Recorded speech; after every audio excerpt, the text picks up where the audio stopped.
I found two things unique about this play. One, I found it unique how unfiltered it was. I'm used to plays being a bit more socially correct than this, but we have characters like Elliot who would just say things that are socially inappropriate, things you wouldn't say on news or TV, and it was filtered when he said things like this, like expletives.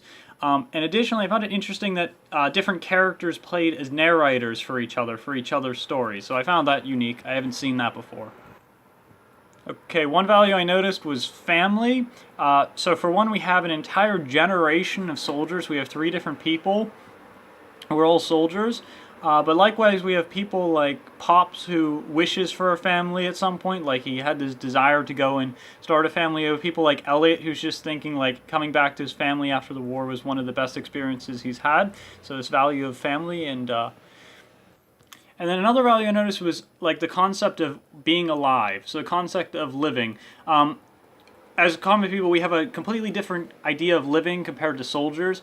Soldiers, they put themselves through extreme conditions. The grandfather had frostbite. Elliot was stuck just in sand. Pops was stuck in constant heat. So we have this different thing. We also have from Ginny different ideas in the hospital of like living. What do people want when they're dying? Her idea of like acting slightly sexual to men is like giving them a last chance to really live before they die, even though she didn't actually do that. So it's a concept of what does it mean to be alive. At first I didn't understand why there was this reference to Bach, but I realized that Bach was kind of a pun with the title in some ways, that Fugue was used both as the musical concept and the psychiatric concept, and Bach wrote like fugue music, so that's why Bach was chosen as the artist used in the play.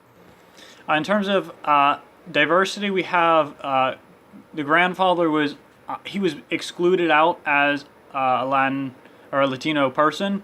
He wasn't, as a Puerto Rican, he wasn't in the normal military, so his identity in Korea was slightly different than just the rest of American soldiers. He was kind of excluded out. Likewise, we do have this separation, this different discussion of cultures, different soldiers from different backgrounds that are bonded together by their service, but when they come back home, they have very different identities. So the idea with issue of diversity, I think it really showed that when people are serving a common cause, when they have a common belief, like their backgrounds don't matter as much. Fugue is basically a state where you lose your own identity, and I think this most definitely showed this. We have all the soldiers having just constant military code that they follow, almost a loss of identity that way, and then we have people like Pops, who just wants to forget about the past in the war. I think there is this idea of people losing their identity when they go to war. They just become one of many. My questions are, why was there less emphasis on Pop's heroic achievements? He did have 3 Purple Hearts. And additionally, why did Elliot go back to Iraq?